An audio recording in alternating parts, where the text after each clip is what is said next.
Buenas noches para todos y para todas, un cordial saludo. Iniciamos esta noche la segunda parte del seminario. La primera parte, ustedes saben que fue muy dedicada a las emociones, digamos desde la neurociencia, con dos invitados de lujo, digo a través de videos, pero igual invitados de lujo. El primero fue Antonio Damasio y el segundo ya fue Joaquín Fuster, los dos colegas de una amplia trayectoria en este campo de las neurociencias y trabajando temas de las emociones. Nos quedan, por supuesto, elementos muy amplios que no tocamos. Era solamente mi pretensión con esas dos primeras sesiones es no olvidar que el campo de la neurociencia se ha contribuido de una manera definitiva para entender mucho más cómo es que nosotros los seres humanos tenemos una serie de disposiciones desde el punto de vista neurobiológico y tenemos una serie también de reacciones que acompañan, digámoslo así, las emociones y que ustedes se dieron cuenta que parte de los procesos cognitivo-emotivos, llamémoslo así, o yo preferiría llamarlos emotivo-cognitivos, forman parte de los elementos más importantes de los procesos neurobiológicos que tenemos nosotros los seres humanos. Y ahí hay una serie de nuevos avances en estas ciencias que nos permiten también reconocer que un componente importante que no podemos olvidar en todos estos temas es que tenemos un diseño biológico que está, que además es cambiante, que además se construye con la experiencia humana y que como ustedes y yo nos dimos cuenta, no es algo estático y lo que se ha descubierto en la neurociencia es que la plasticidad, desde la plasticidad cerebral en adelante son procesos que se han venido reconfigurando y reconsiderando en ese tipo de ciencias que antes en las ciencias clásicas se pensaba que pues que una vez estructurado el cerebro, etcétera, y hecho en los primeros meses de vida, sobre todo, pues después del nacimiento, prácticamente los 2, 3 primeros años y quedaba completo. Ya lo que hemos visto,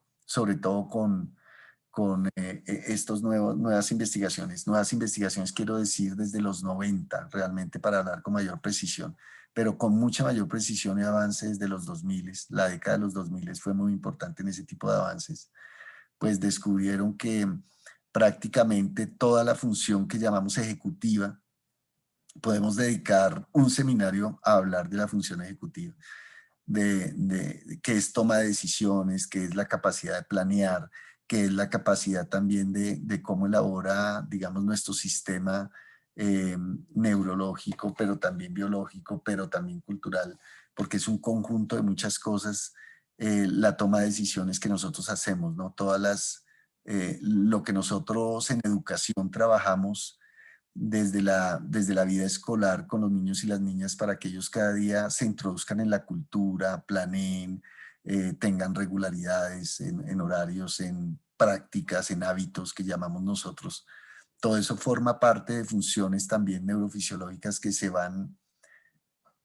vamos a utilizar un término metafórico, que se llama como una especie de cableamiento cerebral, sobre todo en la zona de corteza cerebral eh, y sobre todo en la parte prefrontal del cerebro, que es lo que se va constantemente elaborando y que tiene una duración casi hasta los 30 años. Ustedes lo escucharon en Joaquín Foster, que entonces se van ampliando esas edades, ¿no? Yo les conté a ustedes que en nuestros en seminarios de los 90 en la maestría, sobre todo que hice de cognición, etcétera, en la Javeriana con Jaime, eh, digamos lo que ahí discutíamos hasta dónde iba el saber en términos del desarrollo y de si acaso podíamos hablar de desarrollo para los adultos y los adultos mayores incluso, ¿no? Y entonces hasta ahí los saberes, sobre todo en neurodesarrollo y en psicología del desarrollo,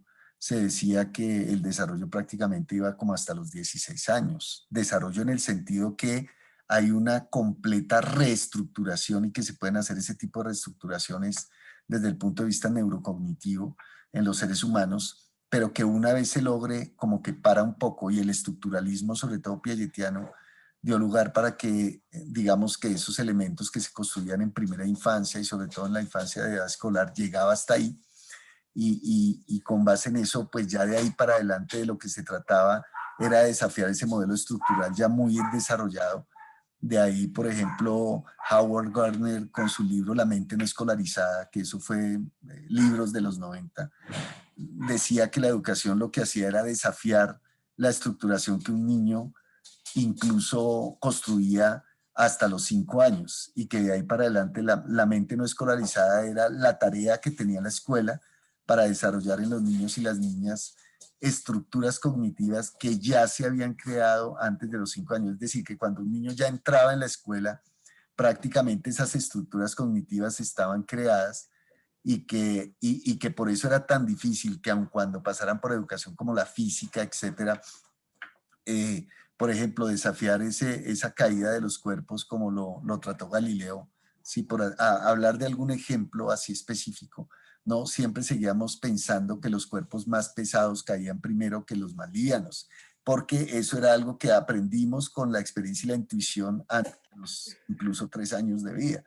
y que luego desafiar ese primer conocimiento, por eso se habla de la mente no escolarizada, siempre era como el desafío de la escuela, el desafío de la universidad, etcétera, y que algunos incluso no lo lograban habiendo sido educados en universidades con ingeniería, con doctorado, lo que sea, pero siempre las primeras respuestas que daban eran incluso de esa época. Entonces, digamos que ese siempre ha sido un campo de investigación muy interesante en educación. Pero fíjese, ese era un campo muy interesante desde el punto de vista cognitivo, más que de las emociones. Pero por ahí vino un poco las discusiones, hasta cuando ya llegaron las neurociencias de manera mucho más, digamos, de manera más contundente con estudios empíricos como los que ustedes han visto, sobre todo a través de enfermedades cerebrales, etcétera, que hace que de alguna manera, digamos, este campo se fue revolucionando con este estudio de casos, sobre todo enfermedades que comprometían algunas áreas cerebrales. Y entonces esto hizo que el avance fuera en un desarrollo súper veloz, ¿no? Desde los 70, pero con un énfasis muy importante cuando ya se desarrolló tecnología como los famosos, digamos, exámenes que hoy en día se hacen de tomografía axial, computarizada, etcétera. Entonces eso hizo que este campo revolucionara muchísimo y ustedes ven que hoy en día, a 30 años después de esas iniciativas iniciales de estudios, hoy en día ese campo está súper avanzado y lo que quise hacer con esto fue, para nosotros, la mayor parte de nosotros docentes o psicólogos o trabajadores sociales, etcétera, todos expertos en el campo de las ciencias humanas, no desconozcamos que este saber de la neurociencia es un saber que puede enriquecer nuestro trabajo y que nos permite a nosotros ir también de la mano con estos nuevos avances que nos permiten a veces incluso identificar que de la mano de los desarrollos de la educación y la socialización, también entender que nuestro cerebro se está formando y se sigue formando, sobre todo en campos tan específicos como la función ejecutiva, repito. Y eso para mí era lo más importante. También cuando uno dice que educa las emociones, realmente la lectura que tienen las neurociencias en este sentido, con eso ya cierro mi comentario grueso sobre esta introducción larga, es que lo que se desarrolla también es desde el punto de vista cerebral la capacidad que tiene el sistema de inhibir, por ejemplo, ciertas emociones, atenuarlas. Esa es una capacidad que desarrolla la función ejecutiva, que del todo no la vimos. Por eso digo, podemos incluso para quienes se interesen un seminario hacia adelante, podemos hablar solo de la función ejecutiva porque es maravilloso ver cómo nuestro funcionamiento de ciertas inhibiciones que uno tiene es porque ha desarrollado la capacidad también neurobiológica de poder bloquear y por eso uno se repite, esté tranquilo, no conteste, ¿cierto? No reaccione la primera. Para llegar a ese nivel que es ya en la edad adulta, se desarrolla esa capacidad de función ejecutiva que es la que hace que ciertos neurotransmisores frenen paren. Esa es una capacidad que se va adquiriendo. Que claro, en la educación nosotros no lo vemos así, nosotros creemos que eso forma parte de la educación y voilà, pero uno no explica cómo es que ese proceso se hace al interior de nuestro sistema. Y lo que han hecho las neurociencias es justamente ir describiendo con mucha mayor precisión qué sucede y por qué a veces, por ejemplo, hay funciones que no se desarrollan o que, dados ciertos accidentes, una vez, digamos, suprimidos ciertas funciones de allí, pues los seres humanos ya no tienen la capacidad de volver a ser, ¿no? Volver a hacerlo, este tipo de control. Y por lo tanto se pierde esa capacidad y ahí es donde estos estudios han contribuido muchísimo para decir cómo es que funciona nuestro sistema que hace que esas cosas sean posibles. Entonces, esa es la vista de las neurociencias. Y lo que yo quiero es que no la perdamos de vista porque complementa y enriquece muchísimo el campo. O sea, no, la educación no puede seguir ignorando estos avances.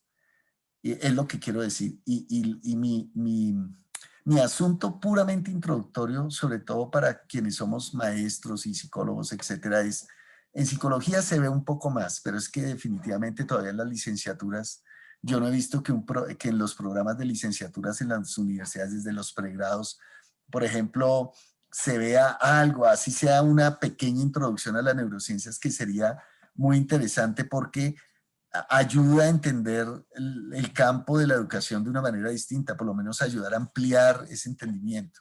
Y nos toca con este otro tipo de acercamientos que uno diga, hey, espérate, hay mucho más que solo lo que nos han repetido desde Vygotsky y Piaget, que son como los más clásicos, pero de ahí para adelante hay una serie de avances y desafíos hoy día impresionantes en el campo.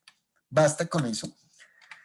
Para dar el siguiente giro, y el siguiente giro es, bueno, vamos a introducirnos ahora en una perspectiva más filosófica, hoy, a través de Martha Nussbaum y del libro que les recomendé que leyeran en el primer apartado, Paisajes del Pensamiento, y hoy nos vamos a basar en Paisajes del Pensamiento, sobre todo ese primer apartado, para hablar un poco, sobre todo, de cuando se habla de las emociones, de qué se está hablando.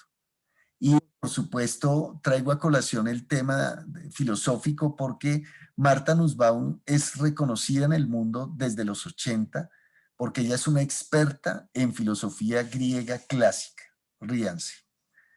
Ella viene de allá, ¿sí? Eh, Probablemente el libro por el cual ella se conoció se llama La fragilidad del bien. Ese es un libro escrito, si no estoy mal, a finales de los 80. La fragilidad del bien es un libro que habla sobre los límites de la experiencia humana, sobre todo de los temas de la idea de lo bueno en la filosofía clásica griega, y por eso ella se conoció en el mundo, y es conocida en el mundo sobre todo por sus estudios, repito, en filosofía clásica, sobre todo de griegos y en la literatura griega. Pero luego ella fue migrando paulatinamente, ella tuvo como compañero de vida por algunos años y de ahí desconozco su biografía. Ustedes pueden verla por allá en las bases de datos, pueden meterse allá en cualquier enciclopedia de esas virtuales hoy día que son buenísimas, donde ustedes descubren ahí la biografía de ella. Pero digamos, avanzando, a ella la invitaron, la invitó Amartya Sen, que es un economista muy importante que en los 90 se ganó el Premio Nobel de Economía, sobre todo por sus estudios entre economía y desarrollo y ética del desarrollo. Fue muy importante, ¿no? El libro más importante de él se llama Desarrollo como Libertad o Desarrollo y Libertad, así lo tradujeron en el español.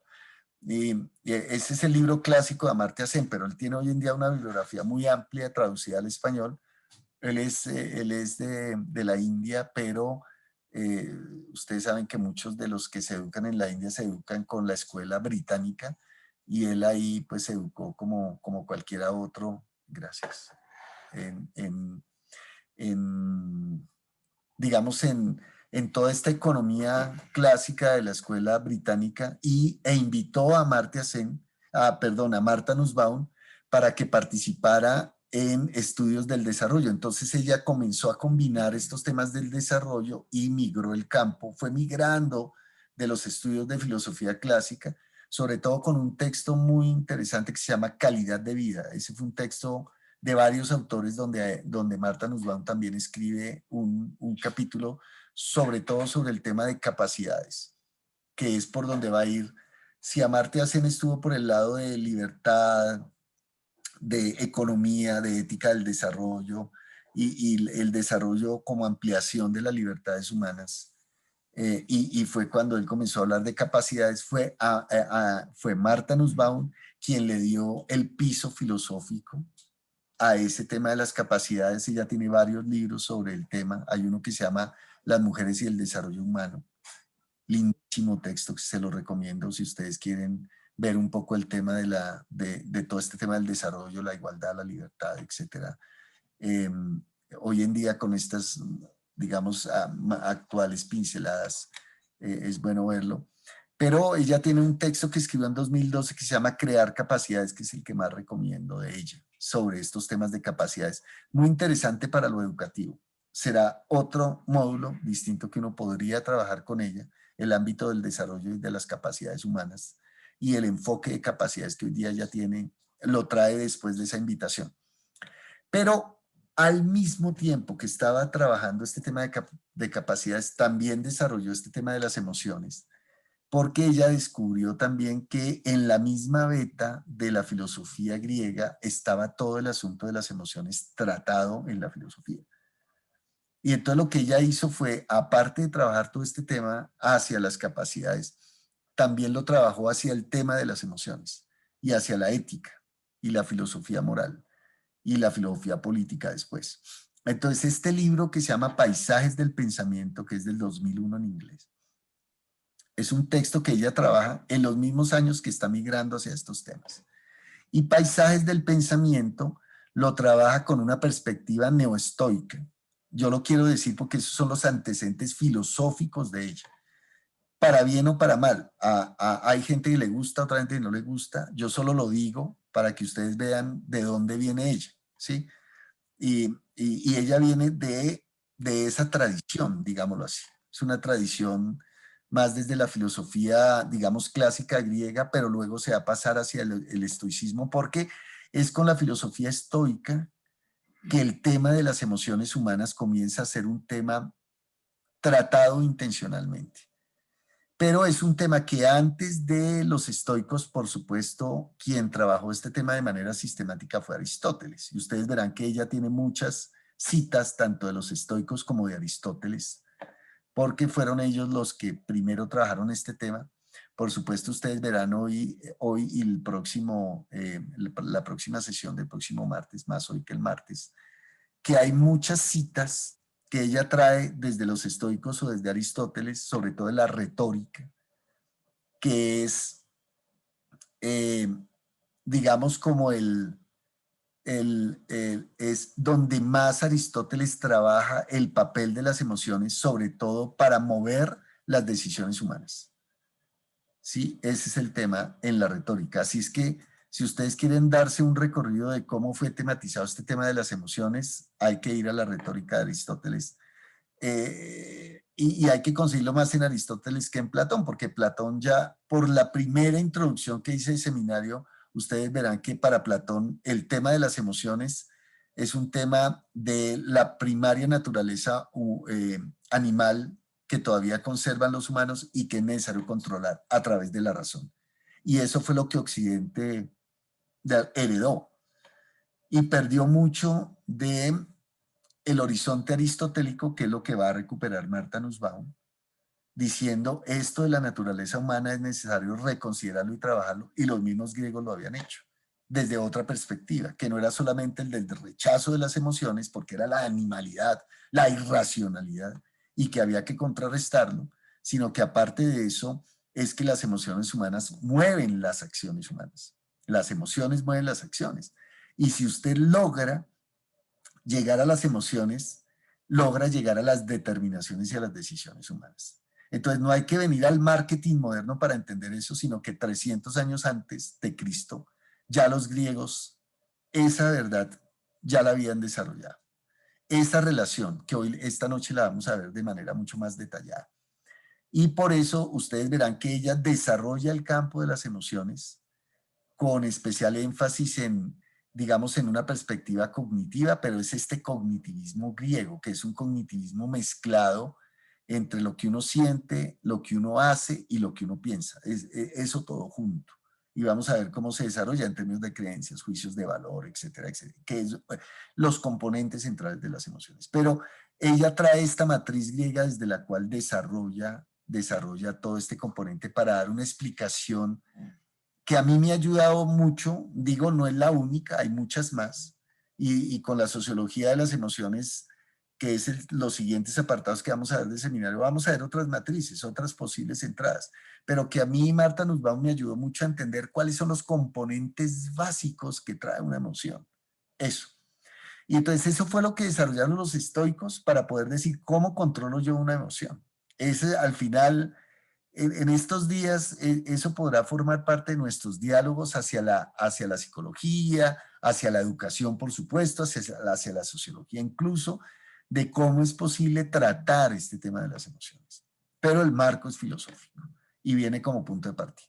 Y hoy tenemos para esta exposición un invitado de lujo que es Miguel Rojas, a quien le he pedido que, que nos haga esta exposición. Miguel es psicólogo de pregrado, pero él tiene una bonita combinatoria. Miguel tiene una bonita combinatoria porque él muchos años trabajó en World Vision International desarrollando programas y proyectos para niños, niñas y jóvenes en condiciones de alta vulnerabilidad y pobreza, sobre todo en zonas como Bosa, Casucá, etcétera, que son de los sectores, digamos, más que tienen mayores desafíos y que desarrollan unos desafíos sociales, políticos y económicos importantes en ese tipo de poblaciones. Miguel trabajó esa experiencia al mismo tiempo que trabajó esa experiencia, se formó como psicólogo y luego hizo un salto, que creo que a veces nosotros hacemos el salto contrario. Él hizo un salto hacia más las disciplinas de negocios, de business. Él pasó primero por los asuntos más de gente, cultura, lo que nosotros llamaríamos recursos humanos, que también tiene una larga experiencia hoy día también en el tema.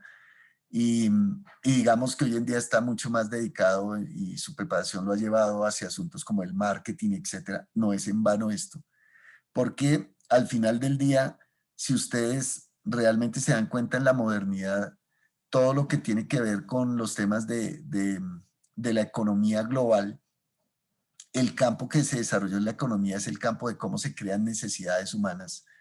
Y hoy en día el marketing, hay un marketing, sobre todo el de investigación y creación de productos, que está muy de la mano, ¿sí? Muy entre cómo es que nosotros los seres humanos pensamos y sentimos la vida y cómo hay estudios de mercado hoy en día que te permiten a ti desarrollar, crear necesidades a partir de esos estudios y hace que el marketing se vuelva un saber sistemático sobre el tema. Yo no quiero decir más sobre eso. Esa será, eso probablemente sea otra manera, daría para otros seminarios, ¿no? De ver cómo el marketing, la economía ha aprovechado muchísimo este tema hoy en día, por eso las discusiones de bases de datos, de información, de minería de datos. Toda esa cuestión hoy día, el negocio de Amazon no es vender. Sí, uno cree que, por ejemplo, el portal de Amazon, no, que es el primero que construyó esa idea, no es vender. Realmente el negocio de Amazon es, no es vender productos, sino vender conocimiento. ¿Qué conocimiento? Conocimiento público, para que usted tenga un nicho de mercado y pueda vender lo que quiera. Sí, entonces por eso ellos fueron los que desarrollaron toda esta ingeniería, toda esta minería de datos, sobre todo de datos humanos, que le permite ya a los marqueteros diseñar productos que tengan un mercado y que vayan para una población determinada que sabe que a la fija va a comprar lo que usted ofrezca, si lo ofrece de determinada manera. Mucho de ese tema tiene que ver con estudios en las emociones y en las determinaciones de emociones. Pasa usted a otro campo, como el campo político, igual. hay estudios hoy en día que se hacen de preferencias políticas, en ciencia política sobre todo, y sobre todo en marketing político, que tiene que ver con preferencias políticas. ¿Cómo desarrolla usted un producto político para que los votantes consuman ese producto? O sea, eso que lo hablo así, tiene estos usos, tiene estos desdobles, ¿sí? Este desdoblamiento en este otro tipo de campos y saberes. Miguel viene allá. Un poco ha hecho todo este espectro y entonces él se ofreció, no tan voluntariamente, sino que lo invité para que él sea el que nos haga la exposición ahora de Martha Nussbaum. Basta con lo que he presentado por ahora, disculpen mi larga introducción. Y Miguel tiene la palabra para que nos hable de Martha Nussbaum. Gracias por aceptar la invitación, Miguel, y adelante.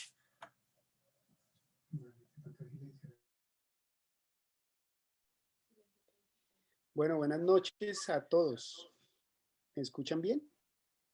Sí, buenas noches. Sí. Bueno, un gusto saludarles. A algunos los conozco de hace años, a otras personas hasta ahora, hasta hoy, pues las veo referenciadas acá en el marco de este seminario, pero me alegra mucho pues poder compartir este tiempo en conjunto y pues desde luego para mí es un desafío hoy hablar de este tema de las emociones acercándonos desde el texto que nos propuso Nelson de Martha Nussbaum. Y pues bueno, voy a tratar de hacer el intento. Cualquier pregunta que tengan al respecto, se la hacemos al experto que es Nelson. Y lo demás lo vamos sorteando ahí en el camino. Yo solo pues voy a tratar de acercar algunos elementos que me parecen importantes. Gracias Nelson también por la invitación y por esta presentación tan amplia. Digamos que uno de los saltos que me ha permitido a mí integrar el tema justamente de las emociones con uno de los estudios que realicé en uno de los posgrados fue justamente en transformación. Cuando hablamos de transformación, por ejemplo, organizacional, hablamos de las organizaciones no cambian per se, ¿no? Nos transformamos o cambiamos las personas y nosotros hacemos cambiar las organizaciones. Lo digo porque yo logré, digamos, adicionar algún elemento desde el eje de transformación para abordar un poco también este tema de las emociones como lo propone desde la filosofía Martha Nussbaum. Entonces, voy a tratar de hacer un acercamiento ahí y traer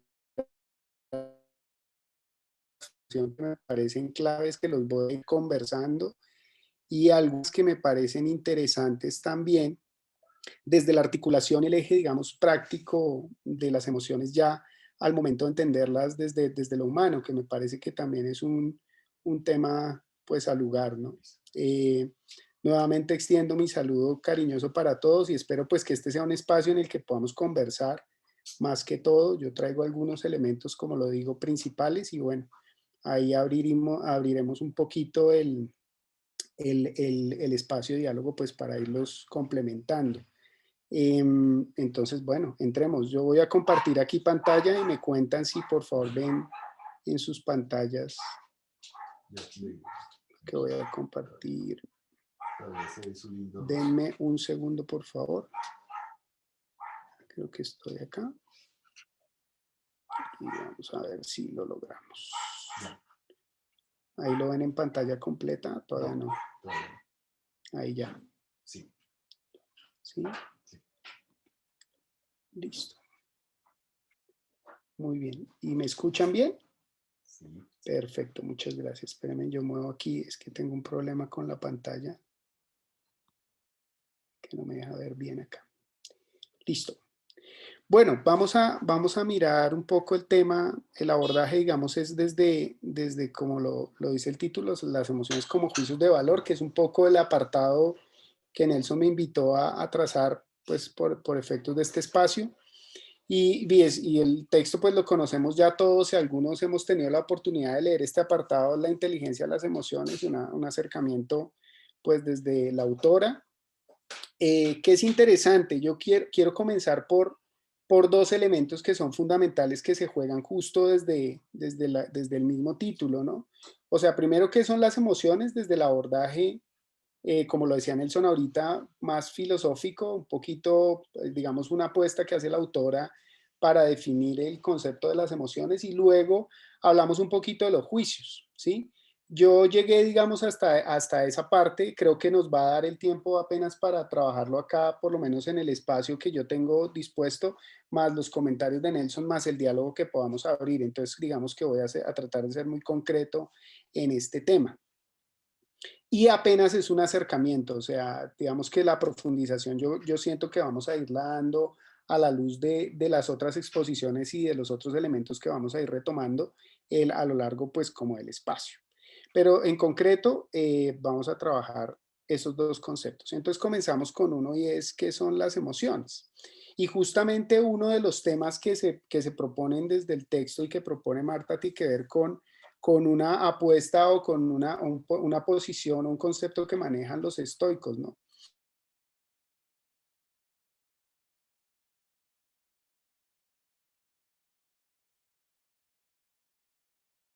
En ese, digamos, en ese entendimiento o en ese concepto, y es que uno, pues la emoción justamente es un pensamiento acerca de un objeto en el mundo, en el universo y en la vida. Entonces que en general la emoción es generada por los pensamientos de los objetos a los que tenemos o con los que tenemos interacción en la vida, ¿cierto? Pero a esto se le suma un elemento que es supremamente importante y es el pensamiento que tenemos, pero no el pensamiento per se, sino el pensamiento valorativo o la relevancia que tiene ese objeto para nosotros es lo que nos genera pues esa serie de emociones que nosotros ahorita vamos a ver y que seguramente conocemos, ¿sí? Ya sean emociones, algunos catalogados desde la psicología como emociones negativas o positivas, o bueno, en fin, en ese campo no me quiero meter por ahora, me quiero ceñir un poco al texto que nos invita Nelson a abordar. Y entonces ahí hay dos elementos que proponen que son claves. Uno, el pensamiento del objeto.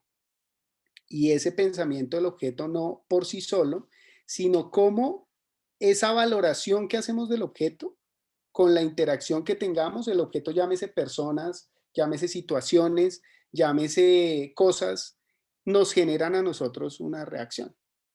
Entonces, básicamente, digamos que son los elementos. Yo quiero traer como los elementos principales y comenzar por acá, porque una pregunta de trabajo que me invitó Nelson a desarrollar justamente tiene que ver es cuáles son las características centrales de las emociones. Yo lo quise traer de primera mano para después un poco desmenuzarlo con otros elementos que trae el texto. Pero en principio traigo esos dos que me parecen claves. Entonces, es el pensamiento de un objeto, llámese objeto, situación, persona o cosa, ¿cierto? Pero no solo el pensamiento per se, sino la valoración que hago sobre él. Entonces, dicho eso, me parece clave traer un elemento desde la psicología que también lo toca Marta en su texto, pero que cuando yo lo vi, dije, miércoles, esto tiene mucha relación con lo que es psicología cognitiva, por ejemplo. Entonces, cuando hablamos de psicología cognitiva en procesos superiores, estamos hablando que uno de los procesos superiores desde la psicología cognitiva es el pensamiento, ¿sí? Y entonces cuando uno habla y mira un poco la definición y los conceptos que trae Marta alrededor de las emociones, dice uno, ok, si esto viene desde el pensamiento o desde el ángulo cognitivo, y por ejemplo desde la psicología cognitiva también se trae de la misma manera, lo que a uno le ayuda a definir un poco mejor las emociones es que no es justamente lo que le sucede a uno, sino lo que pienso y valoro acerca de lo que me sucede. Llámelo situación, persona o cosa, ¿sí? Entonces, esto es muy importante traerlo y yo quiero destacarlo de primera mano porque una de las cosas fundamentales que se definen dentro del texto, que lo define también la psicología cognitiva de sus procesos superiores, es justamente que uno, digamos que genera unas apuestas valorativas a las situaciones que le suceden y es con esas apuestas valorativas de las situaciones que uno comienza a resolver y comienza a sentir, mejor dicho, ¿sí? Y este es un elemento súper clave porque un filtro del elemento pasa por el proceso cognitivo superior del pensamiento. O sea, pasa por lo que pensamos acerca de las situaciones.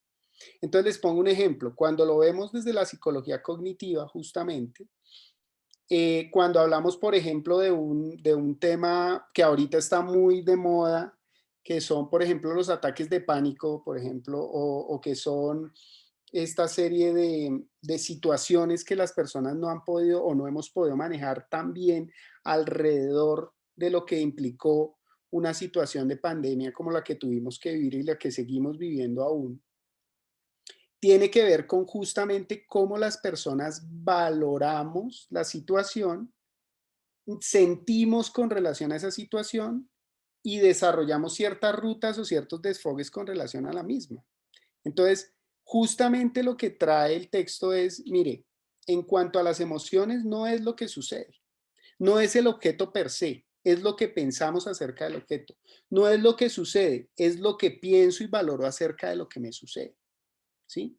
Y ahí es como cuando comienzan a entrar otros elementos que son muy bonitos también y muy importantes para el manejo, digamos, para la comprensión y el manejo de las emociones. Pero lo primero que quería traer era como el elemento grueso que me parece a mí fundamental y contundente que trae Nussbaum en su texto, en ese apartado precisamente, y es, un momentico, esto tiene que pasar y tiene un filtro en la razón, por ejemplo. Tiene un filtro en el pensamiento. Entonces, curiosamente, pues es un poco, digamos que contradictorio, no contradictorio, sino es un poco, ¿cómo decirlo? No sé si revolucionario, pero sí muy extraño que se haga la relación entre las dos.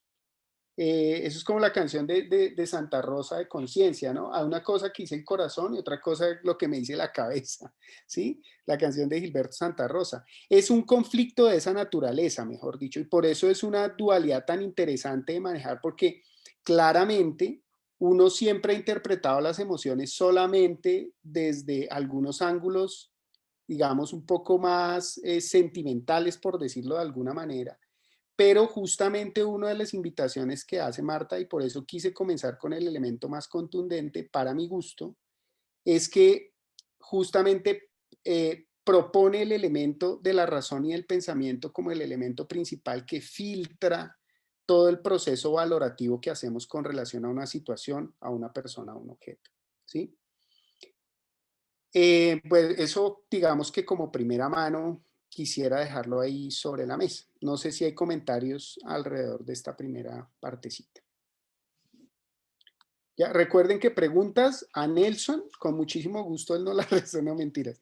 Preguntas ahí, vamos recreándolas pero sí quisiera saber si hay algún comentario adicional que alimente un poco este primer elemento. Miguel, Si no, seguimos. Miguel. Listo. Muy bien, visto esto, entonces tenemos algunas de las principales Nacho quería emociones. decir algo. Digamos, yo Nacho. traje, dentro del capítulo hay varias, pero quise traer estas que aparecen e interesantemente que pensemos juntos con relación a ellas, porque a esto hay que ponerle también un poquito de cuerpo y nombre, digamos, en el marco de toda esta pensada que nos pegamos con este capítulo. Y hay algunas que nosotros tenemos acá. Yo no sé si nos animamos a lograrlas definir. No vamos a abrir como el panel de participación porque sería muy extenso el espacio, pero sí voy a dejar un tiempito para que pensemos en ellas. Entonces, algunas emociones quise catalogar, digamos, en las primeras 3 secciones. Algunas, Nacho, estás levantando la mano. Te escuchamos antes de continuar. Sí, Miguel, ¿me escuchan ahí? Sí, sí se escucha. Miguel, ¿sí? Yo sí te Hola. escucho, Nacho, pero creo que Miguel no te escucha. Miguel, ¿nos No, ¿está escuchas? hablando? No. Hola, hola, hola. Ah, ya escucho, ya escucho. Era mi problema, no tenía volumen. Hola, hola, te escuchamos. Nacho, te Sí, escuchamos. ¿sí escuchas ahí, Miguel? Ya, ahí escucho, sí, señor. Ok. Miguel, es que me surge una pregunta a propósito de esa primera parte, como dices, si hay algo que pueda reforzar o aclarar ciertas cosas. Como dice Marta Nussbaum, y como tú lo dijiste ahora muy bien, las emociones se ligan al pensamiento. Tal vez no sé si se puedan tomar como sinónimos, pero sí el pensamiento define de alguna manera las emociones. Y después dices que dentro de los procesos psicológicos superiores está el pensamiento, precisamente. Es uno de esos procesos tal vez de los más elaborados. Y a lo que voy es un poco a lo que también Nelson ha dicho un par de veces, cuando de alguna manera relacionan las emociones con algo instintivo, con unos procesos casi que elementales, como lo decía Nelson hace alguna sesión, incluso hablando de esa configuración del cerebro eh, por capas y se veía cómo las emociones estaban apenas en un estado, dentro de una capa, pero en un estado de desarrollo primitivo casi.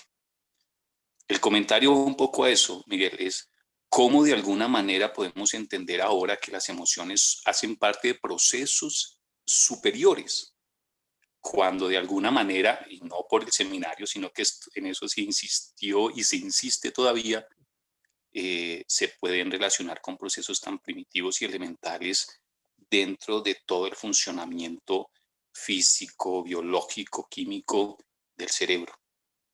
Sí, gracias Nacho por el comentario, muy al lugar, además muy pertinente y creo muy importante lo que agregas, digamos, a esta primera partecita.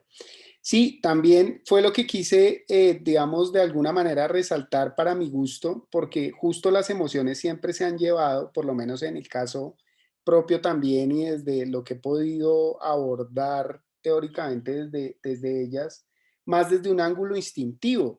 Y me pareció un poquito por eso el elemento bastante valioso y, digamos, para mí un poco revolucionario también, que tuviéramos la capacidad de pensarnos en que las emociones, si bien son un elemento, digamos, reactivo en nosotros los seres humanos, pasa por un filtro que es muy interesante, que es también incluso una invitación que hace ella, incluso a partir de una situación personal que le ocurre, no sé si para quienes leyeron un poco el texto, ella comienza con una experiencia personal, digamos, en razón de la muerte de su madre, etcétera, etcétera, y pone allí algunos elementos en juego que son claves y ella dice, mire, pues lo que yo sentía en mí era como esa suerte de marea emocional que en algún momento cuando logré entenderlo y logré pasarlo por el filtro y por el colador del pensamiento, logré tener otro tipo de comprensiones con relación incluso a cómo yo entendía mis emociones, ¿sí? Que creo que es la mejor manera de traducir toda esa larga, digamos, la mejor manera no, pero sí una manera de traducir toda esa larga experiencia que ella nos narra y que a la luz del mismo texto nos va sacando algunos apartados para explicar un poco mejor justo esa transición que tú, Nacho, complementas bien ahorita con tu comentario y es Miguel, justamente cómo ¿me permites entenderlo. Claro, adelante. Qué pena, discúlpame No, no, porque adelante. precisamente y a propósito de lo que estás mencionando de la experiencia de la autora, ¿no te parece que las emociones son precisamente esa reacción frente a un hecho o frente a una cosa, como tú lo decías ahora?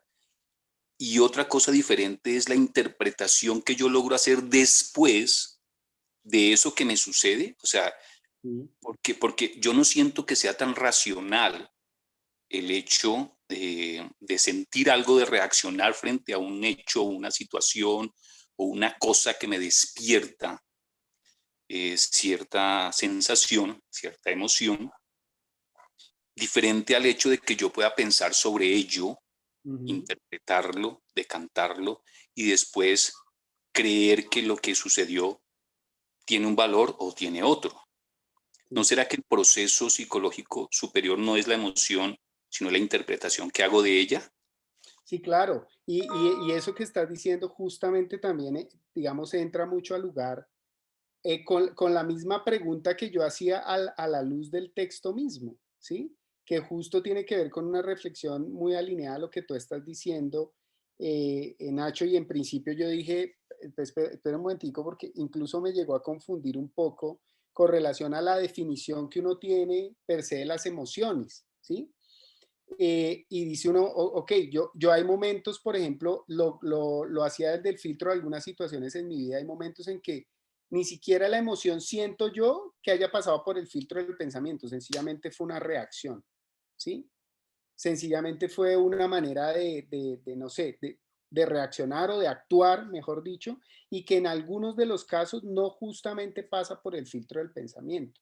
Por eso me parece que es el elemento con el que quise iniciar, que es contundente. Ahorita vamos a ver las otras maneras de ver, digamos, cuando ella lo titula como el adversario, para la comprensión de las emociones, donde habla acerca de esa irracionalidad de alguna manera o de esa reactividad de alguna manera con la que contamos al momento de definir esas emociones.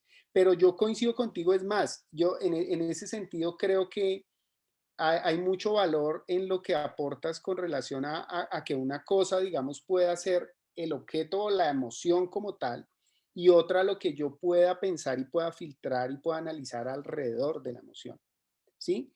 Y sin duda yo creo lo mismo en términos de, digamos que creo algo similar en términos del pensamiento o el proceso cognitivo superior y el pensamiento como parte de ese proceso cognitivo superior. Pero lo veo, digamos, desde ese ángulo también.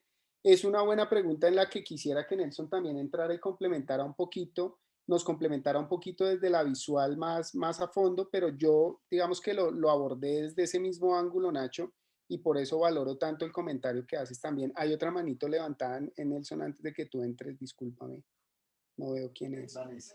Vanessa, adelante Vanessa, gracias Nacho. Gracias. Bueno, Miguel, yo pienso que este proceso cognitivo, ¿me están escuchando? Sí, súper. Listo.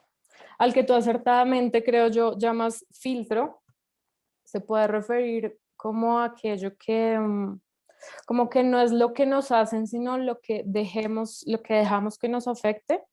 Entonces ese filtro vendría siendo como ese proceso en el que racionalizamos. Sí. Y pienso que podemos entrar en una dualidad en la que con la excusa de que tú dejas que te afecte, entonces todo el mundo hace lo que quiera. Entonces no nos podemos desbocar en eso emotivo, pero también pues como tener cuidado con no excusarse porque ahora se usa mucho, pues yo lo veo sobre todo en las redes sociales, que, que no dejes que te afecte lo que el otro te hace, porque no es lo que él te hace, sino lo que tú dejas que pase dentro de ti. Pero creo que es eso que menciona Nacho y es hacerlo racional, más que no sentirlo o no pasar por ese proceso, es hacerlo racional. Y es algo que más adelante, bueno, pues por lo que nosotras con Andrea estamos adelantando la exposición de lo de la infancia, más adelante Marta nos habla de eso, de que nuestras emociones son prácticamente parten de nuestro miedo, de nuestra experiencia y de nuestras situaciones pasadas, más de lo que realmente nos esté sucediendo en ese momento. Sí, Vanessa, gracias. Y yo creo que por eso parte también y uno de los puntos de partida, y chévere que estén trabajando el apartado siguiente, tiene que ver justamente con ese proceso valorativo. Justamente ahorita hay otros elementos que vamos a tocar que tienen que ver con todos los procesos de juicio, por ejemplo, un juicio como una apariencia y otra serie de cosas que allí aparecen, digamos, en el texto, pero a lo que voy es que creo que justo es ese filtro el que involucra, digamos, la racionalidad dentro de las emociones, que es lo tremendamente poderoso para mi gusto que propone Nussbaum allí. Le voy a dar la entrada a Nelson y ya seguimos con la participación. Adelante, Nelson. Sí, gracias. Antes de darle la participación a Luz, quisiera precisar dos cosas. Cuando Marta Nussbaum habla de la inteligencia, la emoción, no habla de la capacidad reflexiva que nosotros como seres humanos tenemos, que esa es como vamos a decir, dentro de los procesos psicológicos superiores, el pensamiento, una de las características del pensamiento es su reflexividad. Es que yo vuelvo, eso es lo que se llamaría en procesos cognitivos la metacognición. Es que me da la posibilidad de pensar sobre lo que pienso. Y en este caso, en la emoción, la capacidad reflexiva, esa que ustedes están hablando de, es, que no solamente estoy sintiendo, sino hacer la pregunta, ¿qué estoy sintiendo? ¿Por qué estoy sintiendo? Y hacer esta segunda, que hacia allá es donde han ido los comentarios tanto de Miguel como de Nacho, esa segunda, que para mí es la reflexión más metacognitiva de la emoción, esa no es la que está hablando Marta. O sea, quiero precisar el tema. Para ella, inteligencia de la emoción tiene que ver con un asunto que ella cree que está a la base de la emoción, y esa es la discusión académica hoy en día con Marta Nussbaum, que hay unos quienes están de acuerdo y otros que no, y lo quiero dejar explícito. Es que por inteligencia o por la característica cognitiva de la emoción, ella está entendiendo cómo es que se recibe un objeto que ya de entrada es intencional. Partamos de esa base, porque toda emoción tiene un objeto. Entonces hagamos un ejemplo sencillo. Tengo miedo. ¿Cuál es el objeto del miedo? ¿De qué tengo miedo? Entonces, Pues usualmente el objeto es del como miedo, al el ratón. fracaso, ¿no? Ay, Voy a perdón. poner ahí un ejemplo típico, ¿sí? Usted vio pasar un ratón y usted inmediatamente se estremeció. Y usted cree de entrada, entonces hay varias cosas que aparecen allí, que es la que quiero, con ese pequeño ejemplo, desglosar un poco el concepto. Inteligencia de la emoción para Nussbaum solo se queda en que tú tienes miedo con un objeto que está ahí y que yo lo exteriorizo diciendo, pasa un ratón. Y entonces pasan dos cosas.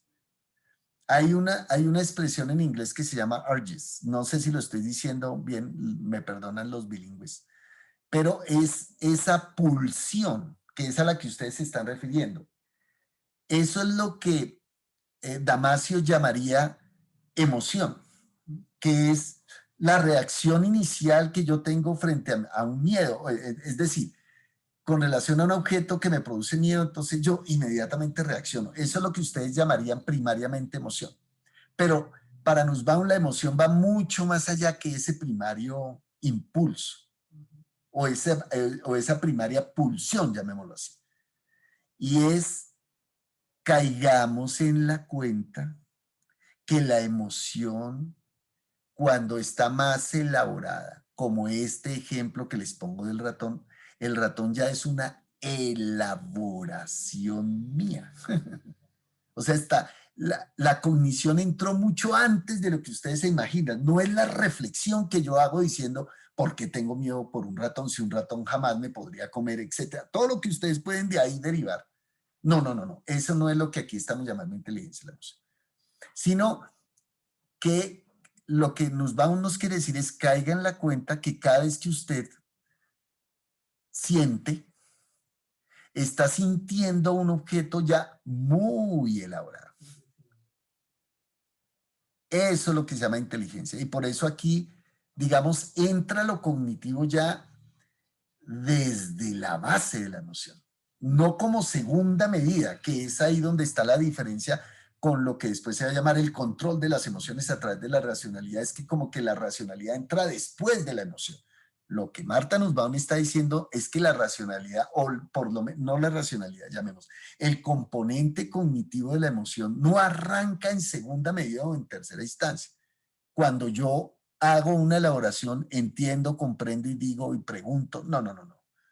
Sino que con la emoción misma entra esto, que es el objeto, la creencia y la valoración.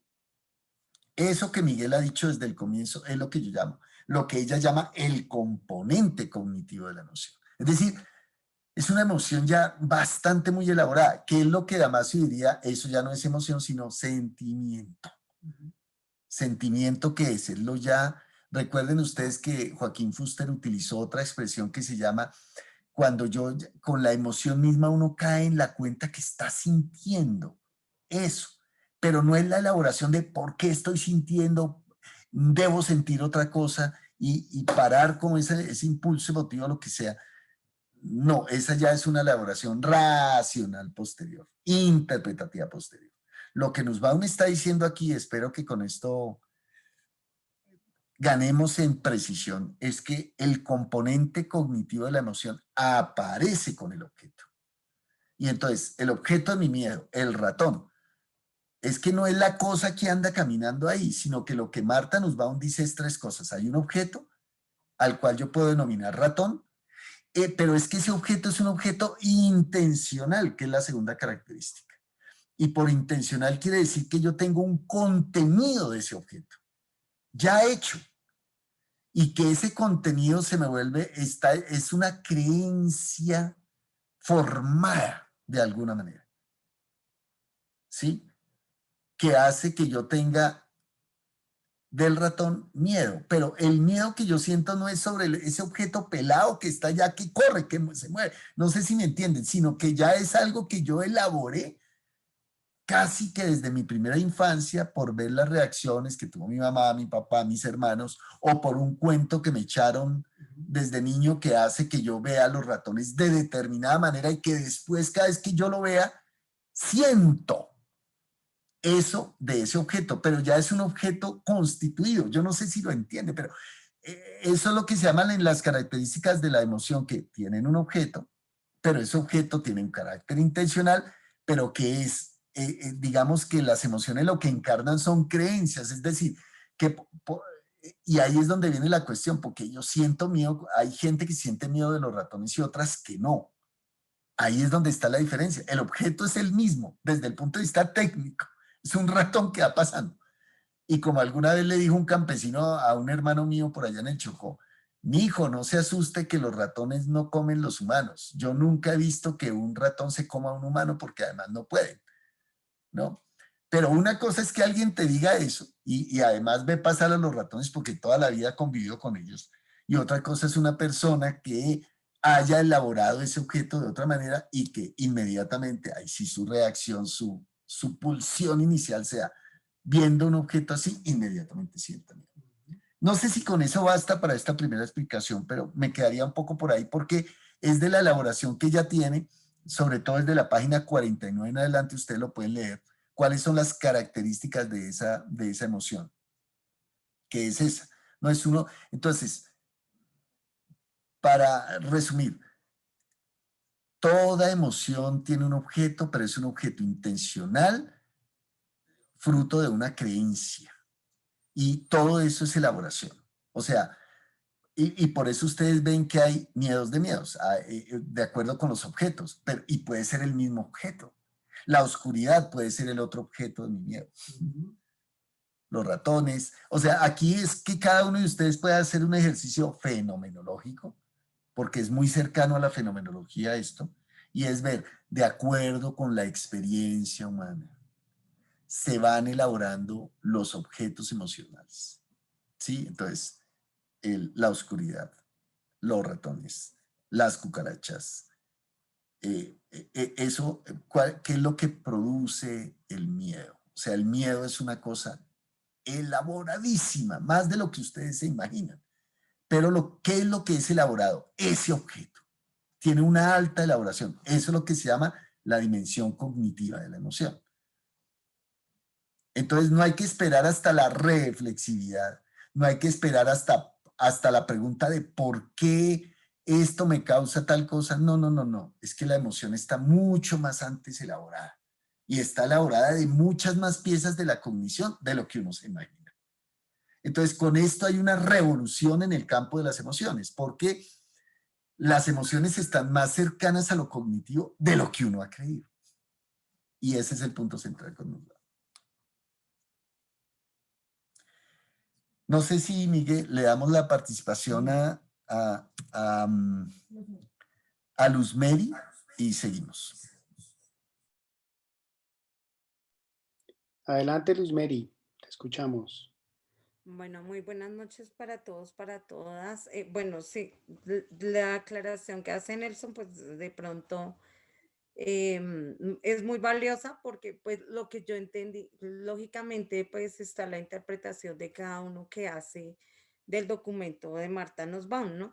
Entonces yo entendía, coincido con Miguel en que pues sí es el filtro de la racionalidad, y de la inteligencia, pero entonces yo lo veía como que esa capacidad, ¿por qué una emoción se vuelve racional o porque el filtro de la inteligencia lo interpreté como que es una operación muy compleja entre el yo y la situación?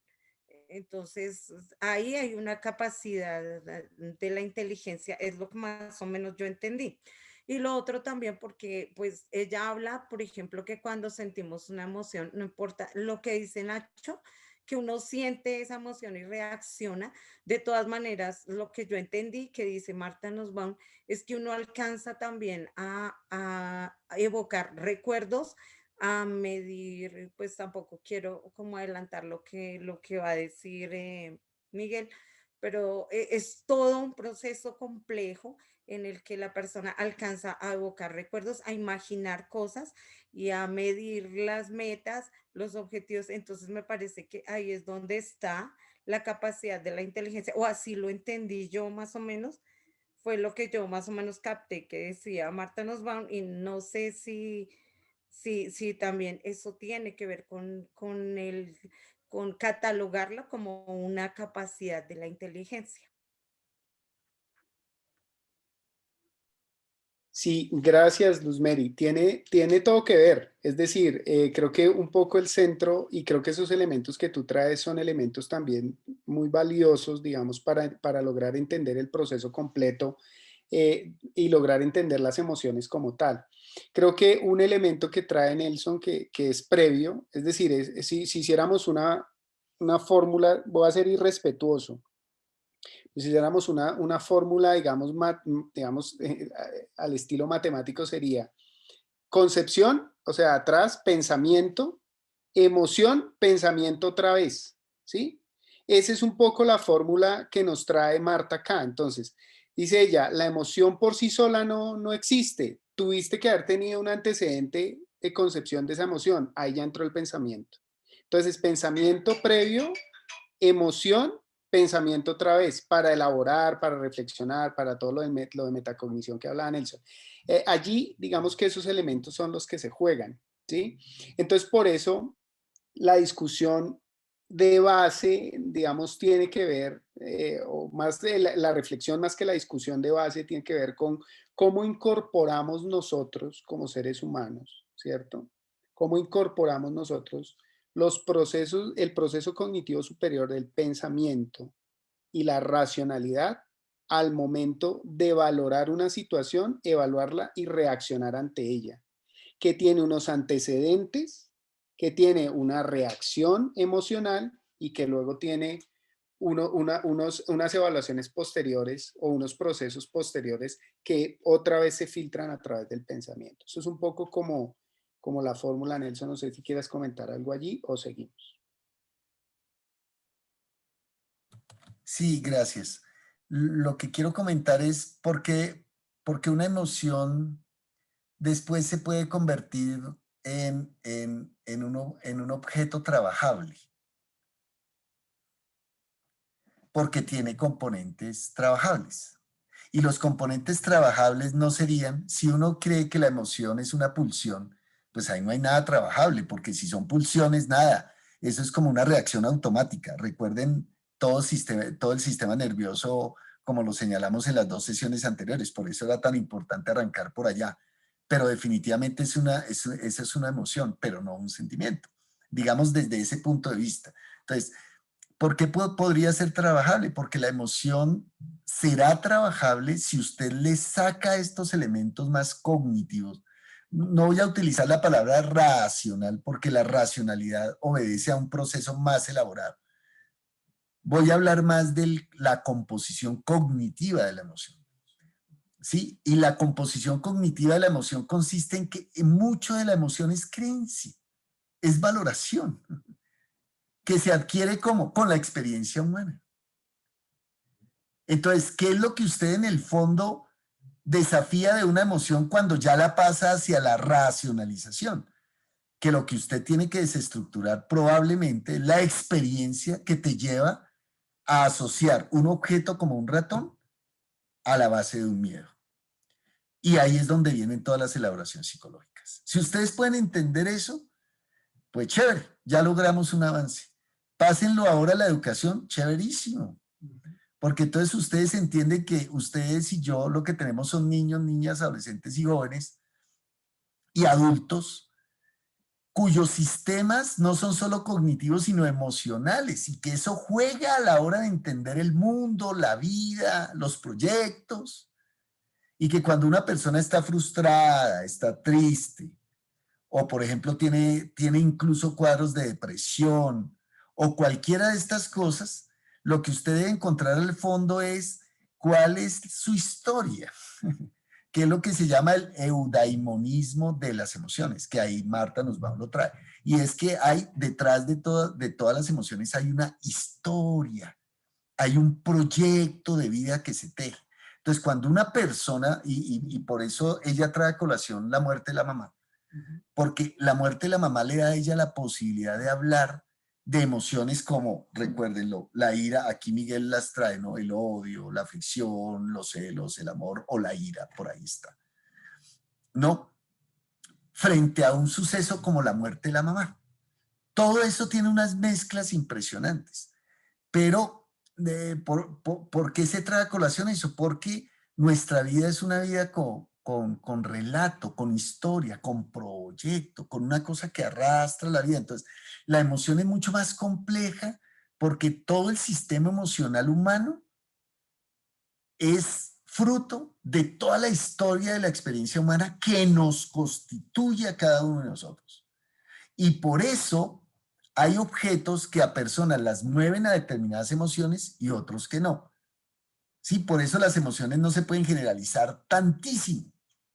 Pueden haber algunos elementos de universalización de la emoción, pero no todas. ¿Sí? Entonces, porque hay objetos, porque las emociones constan de objetos intencionales, que para unos, con base en la experiencia, se logró desarrollar ciertas emociones y para otros no. Como esas que estamos hablando aquí. Entonces, mucho de ciertos objetos intencionales, llamémoslo así, el ratón entonces no es un objeto que aparece neutro allí, sino que es un objeto con historia de experiencia humana, con una carga. Y eso es lo que se llama aquí la dimensión cognitiva de la emoción. Si uno lograra entender eso de fondo, ya cuando uno ve a un ser humano, lo que tiene que ver es toda una experiencia de vida. Así sea un niño o una niña de 3 años o de 2 años, ya tiene una carga de experiencia humana. Y tiene ya todo un sistema emocional ya elaboradísimo, más de lo que uno piensa. Elaboradísimo. Por eso vamos a ir a las emociones y la primera infancia justo. Porque vamos a entender cómo es que se elaboran emociones como la culpa, la vergüenza, el miedo, etcétera. En esa carga de experiencia humana, cómo se va creando y recreando. Pero otra vez, entiendan que las emociones tienen objetos, esos objetos son intencionales, esos objetos se caracterizan por ser objetos de creencia, por eso usted mueve la creencia de una persona, probablemente mueva una emoción, pero probablemente no. Y eso es lo que dice Marta Nussbaum. A veces usted moviendo una creencia puede mover una emoción, pero puede que no. Pero está llena de todo eso. Entonces la emoción tiene todos estos elementos que son más cognitivos de lo que uno había pensado. Uno pensaba que la emoción era un impulso y que luego venía la racionalidad a curar el impulso. ¿Qué es lo que trae Marta Nussbaum a decir? No, la emoción es mucho más que un impulso. Es toda una elaboración que ya uno ha hecho con base en su experiencia y en su proyecto de vida. Y es lo que hace y eso es con lo que uno después tiene que vérselas, ¿no? Porque estoy triste, etcétera. Esa segunda parte, reflexiva ya ella, tiene que ver es ya porque uno puede hacer examen de la emoción. Pero ¿qué es lo que lo lleva a uno a hacer examen de la emoción? Pues que la emoción tiene estas características y estos elementos. De lo contrario, no se podría hacer nada con la emoción. Trate de contrarrestarla de una u otra manera, piense en otra cosa, distráigase, no sé qué. No. Por ahí no es. ¿Sí? Sino que si uno entiende que esta es la composición de la emoción, ya usted puede entrar de manera mucho más estructurada a entender por qué una persona siente miedo con determinado asunto, con determinado objeto, de manera mucho más precisa ya, si usted quiere. Dale. Sí, gracias Nelson. Sí, y en efecto, yo quería traer como 2 elementos para cerrar esta primera parte. Uno, tiene que ver justo con el eje comparativo que hace la autora con relación a cómo abordó ella la situación que narra allí acerca de la muerte de su mamá y cómo la elaboró su hermana. Entonces ella llegó a un momento a decir, mira, pero es que las dos sentimos que la amamos, digamos, en la misma proporción. Pero las elaboraciones que se hicieron alrededor del proceso valorativo acerca de su mamá fueron distintas. Y lo que tenían previamente elaborado era diferente. Y eso hizo que también pues, se asimilara a la situación de una manera completamente distinta. Ese es el primer elemento que me parece que da mucho piso también con el ejemplo a lo que nos estaba comentando Nelson ahorita. Y lo segundo es un elemento de transformación que me parece clave y es un concepto que me parece también muy bonito cuando uno está hablando de estas transiciones. Justamente es el elemento del concepto de transición, que es como todo este proceso que uno desarrolla entre lo que tiene concebido la emoción y lo que vuelve a elaborar de valoración acerca de esa emoción. Entonces, todos esos saltos que se dan allí alrededor de la comprensión de las emociones tiene que ver con procesos de transición.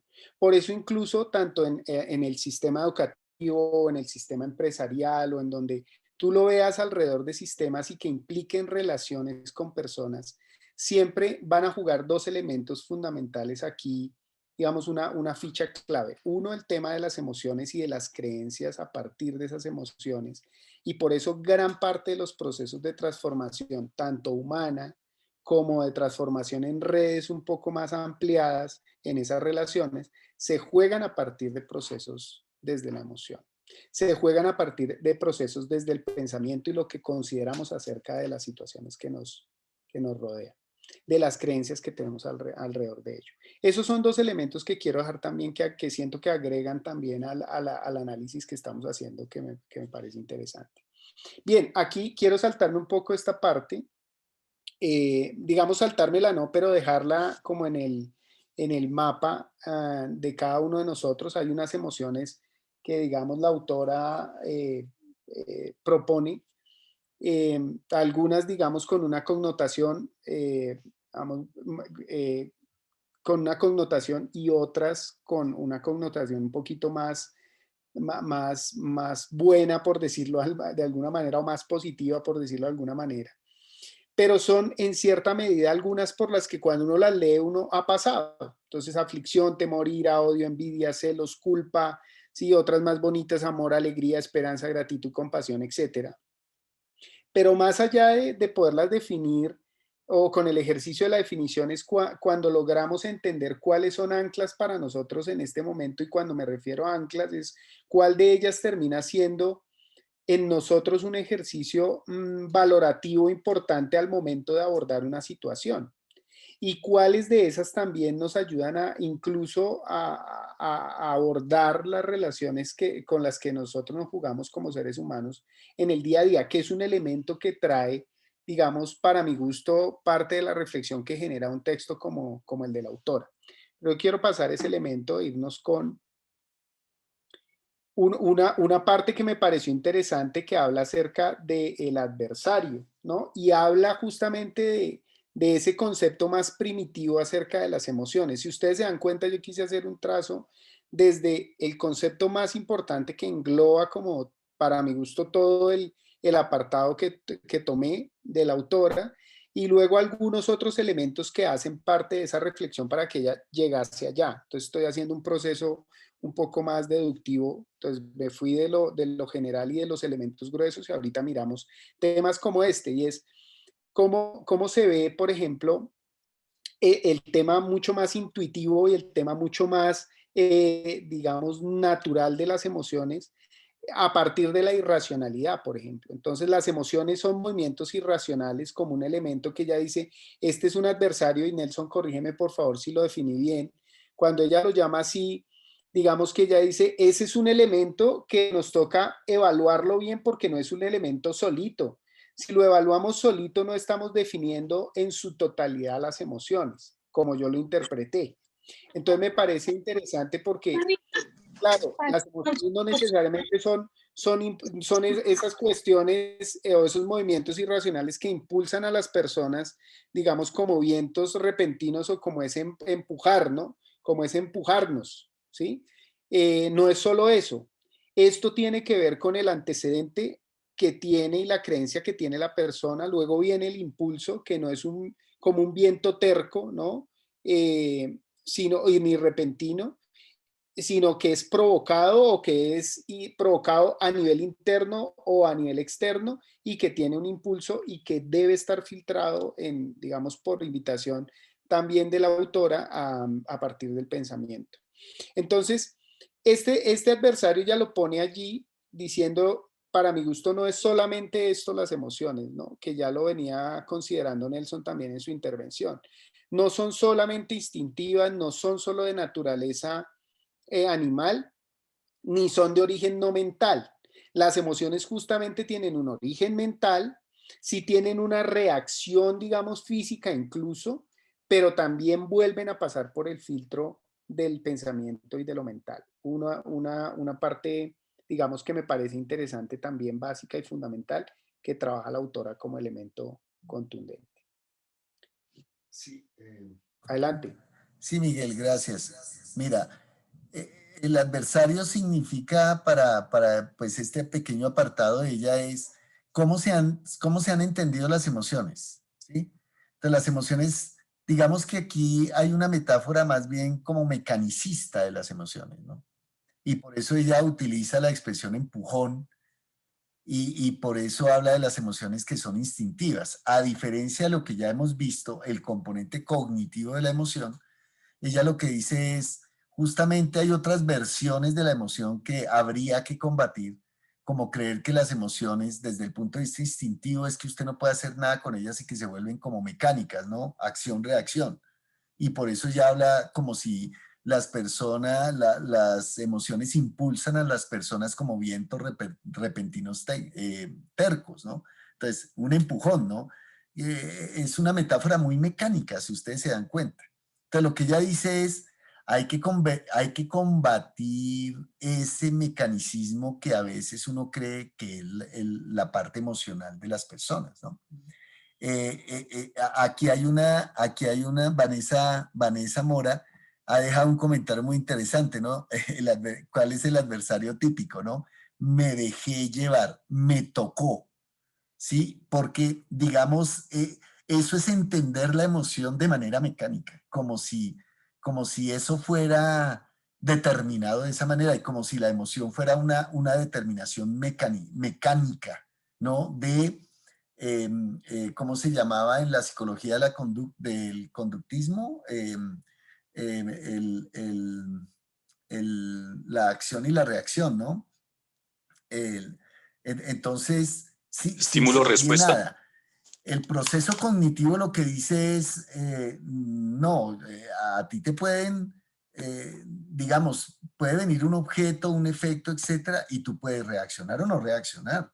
O sea, la emoción, pero, y entonces en ese sentido la emoción no es que de plano te haga reaccionar, ese puede ser un impulso, pero no una emoción.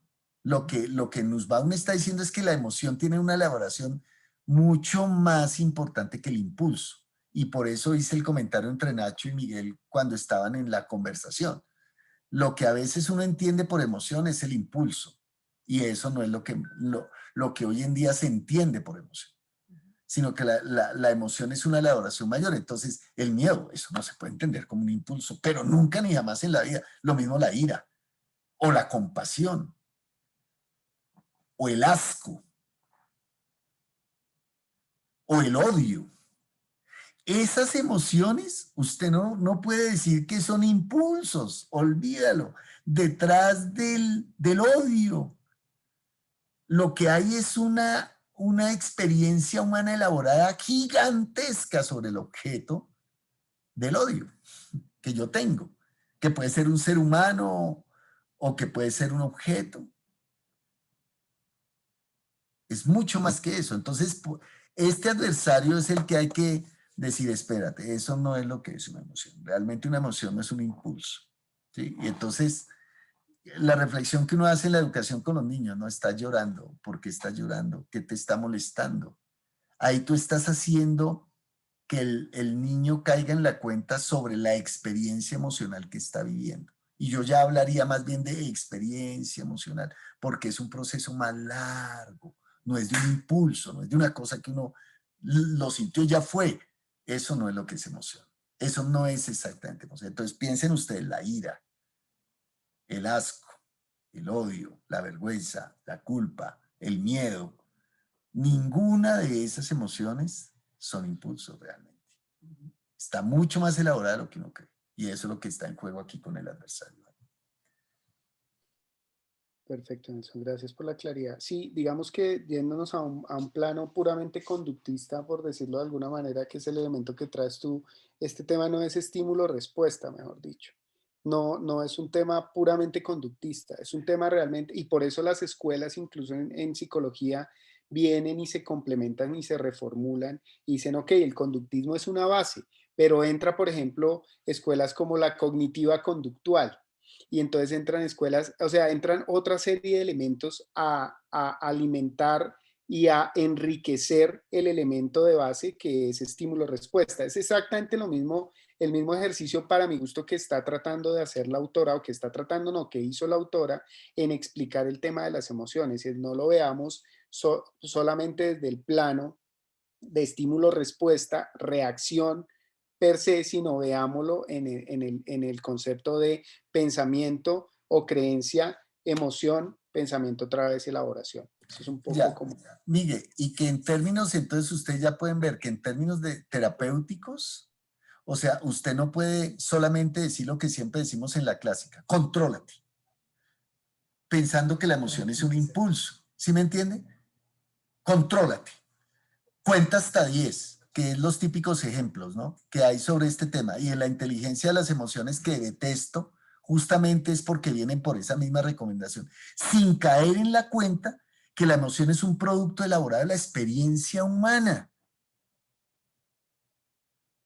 Y que si usted quiere trabajar sobre ella, que tendrá que trabajar de manera más fina y más precisa con lo que está pasando con las emociones. Y eso es entrar a una seriedad y a un campo de profundidad mucho mayor que solamente creer que eso es un impulso y déjela que eso se le va a pasar. O deje lo que es la pataleta que a él le da siempre. No, no, no, no, no, no.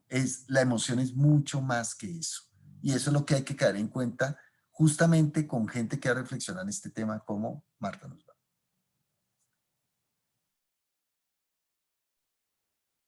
Gracias, Nelson, así es. Y yo creo que uno, justamente llevándolo, yo traté digamos, de explicarlo un poco al inicio, y es justamente cosas o temas tan sensibles como los fenómenos que estamos viviendo actualmente, derivados y consecuencia de vivir, digamos, esta etapa en el mundo de pandemia, tiene que ver, por ejemplo, con el manejo de la ansiedad. El manejo de la ansiedad actualmente está cobrando justamente como emoción otro tipo de elementos y otro tipo de ángulos para, digamos, para su manejo, para las rutas digamos, de control que se elaboran alrededor de la ansiedad, porque justamente tiene que ver con unos elementos que son concebidos, con unos elementos que son vividos y con unos elementos que simplemente no pasan por, digamos, procesos o tratamientos de puramente, digamos, si se llevara algún caso puramente motivacionales o puramente, digamos, superficiales en algunos casos, ¿no? Óyeme, aquí hay unos elementos para que tú te tranquilices, guarda calma, es que no está pasando, porque son otra serie de cosas las que está pasando o las que vivió la persona y que están sucediendo por su pensamiento que lo hacen que esa emoción se arraigue de una manera mucho más fuerte, pero entraríamos a otro campo de diálogo que pues no es el caso. Solo como ejemplo me parece que también da lugar al comentario que hacías, Nelson, con relación a la elaboración, a las emociones como una elaboración también de un sistema. Miguel, y colegas, yo quisiera que por honor también de la participación, y propongo, si les parece, que paráramos aquí en esta primera parte, porque sé que Miguel tiene otros elementos como los tiene también la autora para seguir, pero no quisiera dejar pasar el tiempo sin que también hubiese comentarios de parte de ustedes o preguntas y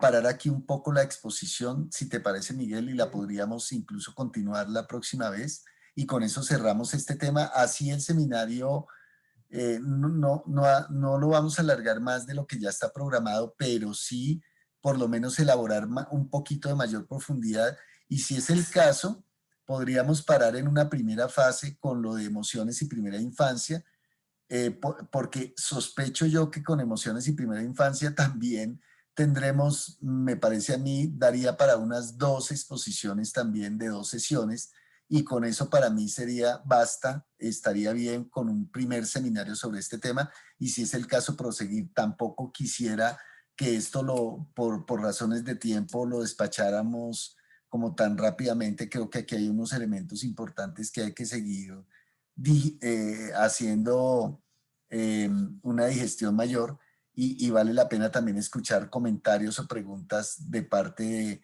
de los asistentes al seminario, y por eso hablamos de que sea un espacio de seminario, no solamente de exposición. Y si te parece, Miguel, podríamos continuar, y por supuesto Andrea, si no estoy mal, y Vanessa, que son nuestras 2 siguientes expositoras, nos tengan la paciencia suficiente, porque también daremos por lo menos seguramente 2 sesiones también a su exposición, y me parece que con eso estaría suficiente con esta primera parte de un buen seminario sobre emociones. Pero quisiera dar lugar entonces más a los comentarios, y tal vez hacer una reflexión más útil hacia lo educativo, que siempre lo prometí y que lo haré al cierre del seminario de hoy, para que ustedes vean cuáles son las implicaciones que esto podría tener para la educación si uno entiende y precisa este lado cognitivo de las emociones, para dar una mayor cabida hacia lo educativo en este ámbito también. Pero quiero escuchar primero comentarios, etcétera. No sé si el primer comentario sea tuyo, Miguel, en el sentido de darle un primer cierre a esta primera parte, si quieres, y luego entramos a los comentarios de los y las colegas, ¿te parece? Ok. ¿Me escuchan? ¿Sí? ¿Ahí me escuchan? Ok.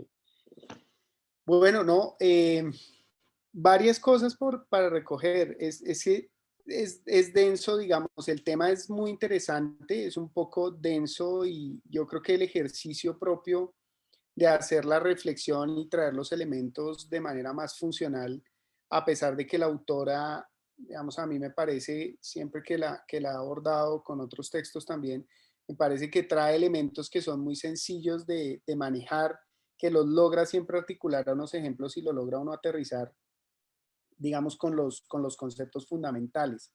Me pareció clave, digamos, traer de una vez el bombazo del elemento cognitivo grueso, porque sabía que iba a traer también en nosotros un nivel de reflexión mayor. Es un poco controversial por el mismo efecto de creencia y de concepto que tenemos nosotros acerca de las emociones, como un elemento más primitivo, como un elemento mucho más natural.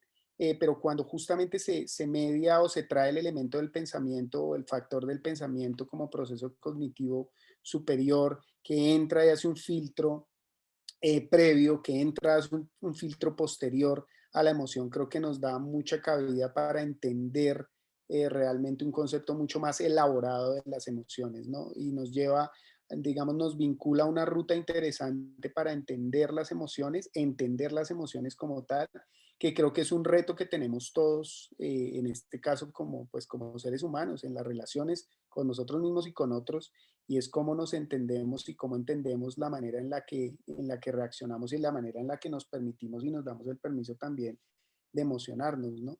Yo creo que corremos también un peligro, y yo quería decirlo también como marco de este cierre de esta primera parte, y el peligro que corremos es que pues podemos estar y es un riesgo también de racionalizar un tema que posiblemente para nosotros es, en algunos casos, cuando son emociones un poco más positivas, por llamarlo de alguna manera, pues son temas muy naturales y muy bonitos. Entonces, todo pasarlo por el filtro del pensamiento, y ya en un concepto mucho más elaborado de la racionalización, pues termina quitándole un poquito de magia incluso a las emociones, cuando uno pues va a darle pues su aflore pues natural. Y creo que es un riesgo que yo prefiero dejarlo declarado porque pues no se trata de deshumanizar o solo racionalizar las emociones, al contrario, es lograrlas comprender, darles un manejo mejor, como yo lo veo, y de esa manera pues poderlas poner en función buena de las relaciones. Es un poco para cerrar, Nelson, y gracias a todos también por su atención y por sus comentarios. Bueno, Miguel, gracias a ti por esta primera parte de tu exposición. Así es que si querías liberarte ahora, todavía no lo has hecho, porque vendrá probablemente una segunda sesión que quisiera también concluir de alguna manera en punta para que eso nos permita hacer una segunda sesión también de profundización en este sentido. Sé que tú también tenías preparado la combinatoria de las emociones que me parece muy importante y a esa llegaremos, pero sí vale la pena ir despacio sobre este tema. Pero antes de mis comentarios finales, quisiera escuchar de parte de los que asistimos a este seminario también, si tienen comentarios, preguntas, etcétera, que se animen a hacerlas. Sería magnífico también escuchar algunas de las voces que quisieran participar aquí en este momento. Por favor, para regular un poco la participación, quisiera que si levantan la mano está bien. Eso ayuda muchísimo también a ver por turnos la participación, así que quien quiera puede levantar su mano allí y entonces, por favor, si pueden abrir las cámaras, también sería bondadoso de nuestra parte, que nos permite vernos los rostros. Claro, agradezco a Andrea, a Edna, a Vanessa, que han estado con la cámara siempre abierta, qué bueno, porque eso hace del computador un rostro más humano. Bueno, no sé, si tienen preguntas o comentarios, bienvenidos. Nelson, Eh, uno espérame un segundo, Nacho, dame un segundo que quiero habilitar mi sonido, que no lo tengo habilitado. Ahora sí, adelante, Nacho. un comentario muy breve, porque me quedé pensando en el ratón y en la cucaracha. Y creo, y de pronto tendrá que ver con algo que tú ya has anunciado, de lo que se va a hablar más adelante, o solo lo mencionaste para que nosotros pudiéramos explorarlo por otro lado.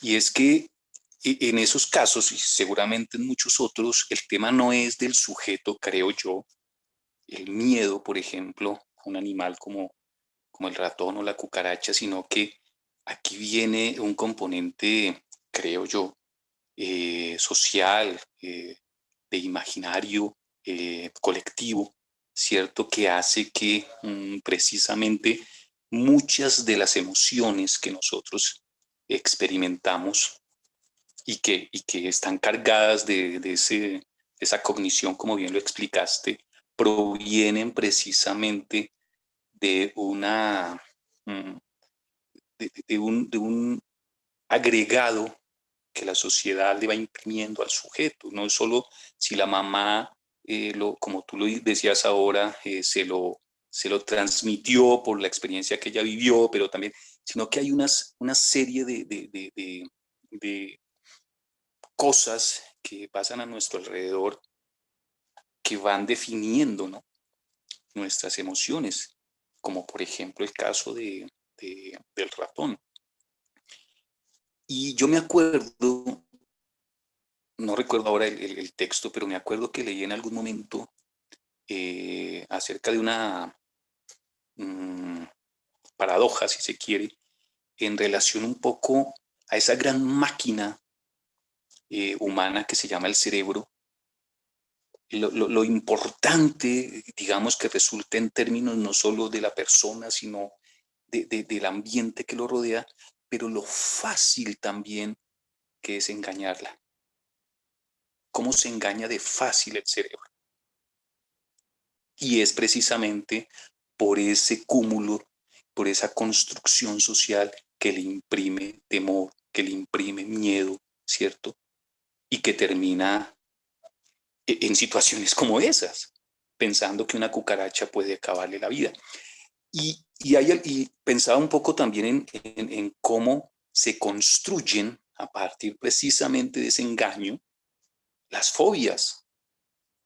que en últimas terminan siendo ese tipo de situaciones irremediables, cargadas, insisto, de todo ese componente colectivo, social, pues que necesariamente tenemos que cargar los seres humanos. Sí, Nacho, gracias por tu comentario. Hay dos manos levantadas más, Vanessa Mora y Edna Jimena. Solo quiero hacer un comentario pequeño. También en el chat aparece el comentario de Luz Mary hablando de que Nacho hace referencia a las creencias en términos de pregunta. Justamente creo yo que sí, ese es uno de los componentes más importantes con la creencia, que es el componente, incluso uno puede tener una falsa creencia de un objeto, pero como es un objeto intencional, entonces usted se queda con lo que se queda. Por eso, digamos, se ha hecho un trabajo muy importante también con la psicología de los rostros humanos, ¿no? Hay incluso libros de investigación sobre eso, ¿no? ¿Usted qué piensa de este rostro? Y entonces lo que el rostro te representa de entrada. Y entonces uno, lo que te puede representar es miedo, o te puede representar desconfianza, o te puede representar confianza o inspiración en algún sentido, pero entonces no es el rostro que está allá, es un objeto intencional. Ahora, ¿qué pasa con una falsa creencia? Una falsa creencia te puede elaborar el campo emocional, claro. Por eso es que ahí es donde, por ejemplo, los medios de comunicación hoy día y sobre todo las redes de información juegan un papel tan importante hoy en día, y eso hay que verlo con los niños, las niñas, los adolescentes, pero también con los adultos, y es la capacidad que hoy día tienen las representaciones humanas de mover emociones, así las emociones no representen o pueden representar otro tipo de asuntos, pero que si la gente, la cultura o un equipo de investigación lo trabaja de determinada manera, puede constituir un campo emocional compartido. Y esa es la potencia que tiene esta cosa. Y ahí ustedes ya lo van descubriendo, cuáles son los desafíos humanos que hay alrededor de todo esto.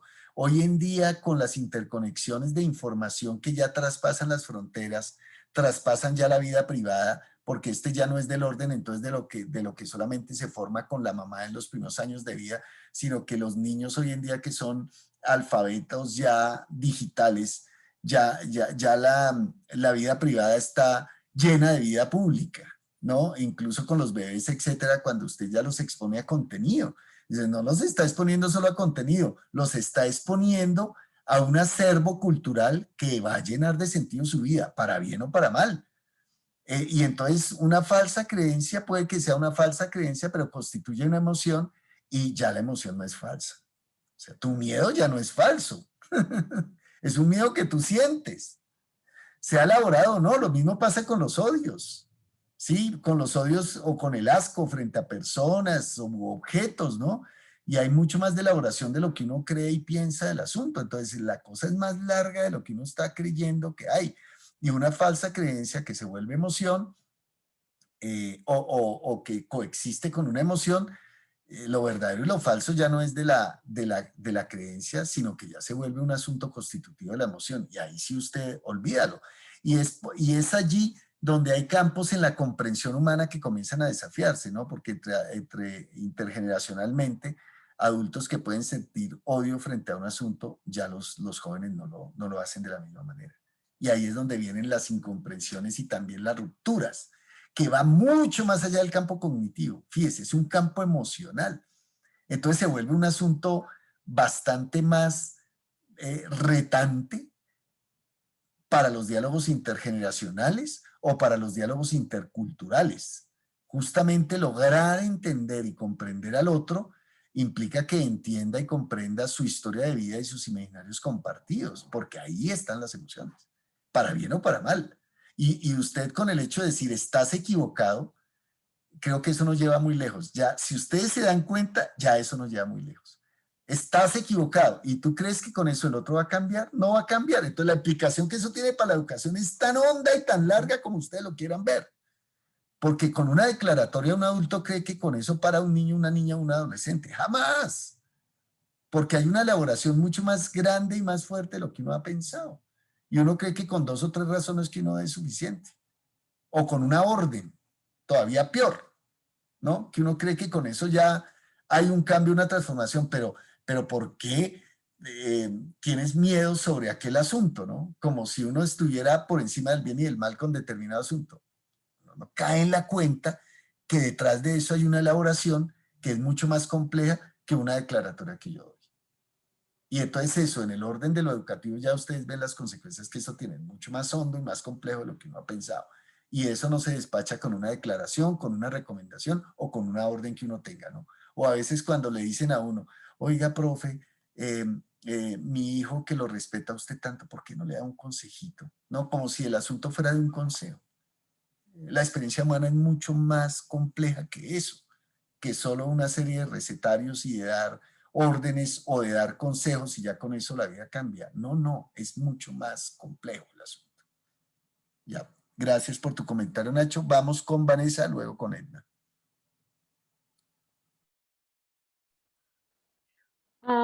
Yo quisiera, para cerrar esta sesión, contarles una pequeña anécdota de algo que me pasó cuando pequeña y lo relaciono muchísimo con este tema que estamos hablando. Me pasaba que les tenía pánico a las arañas, no sé si pánico sea la palabra, pero le tenía mucho miedo a las arañas. Y eso pasaba porque era lo que me enseñaban en la casa, era lo que veía, pues mi abuelita gritaba, mi mamá gritaba, entonces yo también veía una araña y decía, uy, toca tenerle miedo y toca gritar. Pero pasaba que vivíamos en una montaña y pues ahí siempre hay arañas. Y cuando me iba a meter a la ducha por la mañana, antes de ir al colegio, siempre había araña y a veces podía durar 10, 20 minutos ahí parada con miedo a meterme en la ducha. Entonces se me ocurrió, no sé por qué, hacerle unos poemas a la araña, pensando que la araña me escuchaba, y leérselos. Entonces fue como que, yo sé que va a sonar súper tonto, pero nos hicimos amigas. Yo pensaba que la araña me escuchaba y que ya no había ningún miedo. Tanto que después cuando no había araña en la ducha, yo la extrañaba. Y nunca jamás, uy, Nacho se puso rojo de la risa. Qué falta de respeto. Nunca más le tuve miedo a las arañas. Entonces, creo que es un ejemplo más desde la infancia que nosotros muchos es lo que trabajamos. Un ejemplo para mostrar que realmente las emociones son algo trabajable, que es lo que más valioso me parece de todo esto que nos ha dicho hoy Miguel y Nelson. Que cualquier emoción es algo que podemos trabajar, ya sea desde lo positivo, como nos nombró Miguel, o desde algo negativo, que incluso se puede trabajar desde, pues podemos hablar de las fobias, desde la terapia, desde la escritura, desde hablarlo con alguien, pero lo fundamental me parece es que siempre es algo que podemos trabajar. Gracias, creo que con el comentario de Vanessa también ustedes ven una aproximación con la cual quisiera hacer un primer cierre. Me parece muy interesante y gracias por tu comentario y tu historia, Vanessa. Porque que ya ustedes ven al filo de una emoción y de la composición cognitiva de la emoción que hay mucho por trabajar en lo educativo sobre este tema. No, no solo a nivel terapéutico, porque claramente el ejemplo de Vanessa es un ejemplo terapéutico, de cómo ella desafía un miedo, casi que una fobia, y lo lleva a una transformación interesante. Pero ¿qué fue lo que se transformó? ¿La araña? No, su objeto intencional. Un objeto intencional elaborado. ¿Ya? Y eso es lo que uno debe caer en la cuenta cuando está en este campo. Entonces, ¿qué quiero señalar con esto? Que es viejo, no es de ahora. Los estoicos ya lo habían desarrollado. Y probablemente sea Michel Foucault uno de los primeros autores desde los años 80, tal vez en el último Foucault, donde más ustedes pueden ver esto más elaborado. Y él habla justamente de esa noción griega del autoconocimiento, ¿sí? No, del el desafío que uno tiene en si se va conociendo a mayor profundidad, y eso es lo que para mí sería una meta de lo educativo, es que en lugar de dar órdenes unidireccionales o de dar recomendaciones o recetarios, yo creo que la dimensión educativa en el campo de las emociones que se pueden dar desde las diferentes disciplinas, matemáticas, ciencia o ciencias sociales o lo que sea. Deportes, cómo permitirle a los niños, las niñas, los adolescentes o los adultos irse conociendo de mejor manera. Porque si uno entiende que su experiencia está basada en objetos intencionales que uno mismo ha elaborado en la vida y en la historia de su larga experiencia de vida, eso puede ser trabajable, pero no trabajable desde el exterior, vía recomendaciones o recetas. Por eso es que otra vez a mí me exacerba esto de la inteligencia de las emociones, como si fuera un recetario que uno pudiera decir vaya por A, por B o por C, sino más bien hacer la disciplina del autoconocimiento el tema de la vida, ¿sí? Y permitirle a la gente más bien ir desarrollando posibilidades de ir reconociéndose en medio de sus objetos intencionales e ir elaborando de mejor manera sus odios, sus miedos, sus iras, sus celos, que son mucho más profundos de lo que uno a veces cree que hay, ¿no? Eso fue una pataleta que dio. No, no, seguro no es una pataleta. Seguro que esa fue una exteriorización de algo que viene sumado a un cúmulo de asuntos. Porque hay unas intensidades en las emociones, que aquí no hablamos todavía de eso, y eso es lo que aspiro a que en la siguiente sesión lo toquemos, ¿no? Porque, por ejemplo, las emociones tienen intensidades, y las intensidades dependen de la historia que uno tenga con sus objetos intencionales, ¿no? Y por eso algo da más duro que otra cosa, ¿sí? Porque está más cerca de su historia que otra cosa. Y por eso hay gente que le da más duro cierta experiencia o cosa que otra. No, no quiero entrar más allá que eso. Pero hacia el ámbito educativo, uno lo que debería desarrollar es mayores criterios de autoconocimiento para que los mismos seres humanos vayan repensándose en la vida y puedan ir elaborando y reelaborando su vida, que les va a costar días, meses o años. ¿Sí? Yo podría seguir entrevistando a Vanessa diciéndole cuánto duró para elaborar el miedo a las arañas, ¿no? ¿Qué la llevó a pensar que podía escribirles un poema?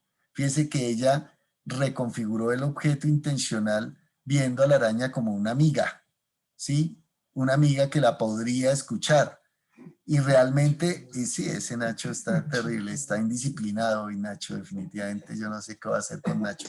Es que pensé, Nelson, No, pensé no, que no, no. pensé que el miedo se había transformado o se había más bien invertido. Ahora quien tiene miedo es la araña frente a la poesía que le escribió Vanessa. Eso La araña ahora es poeta, para que sepa. Pero, no puede ser.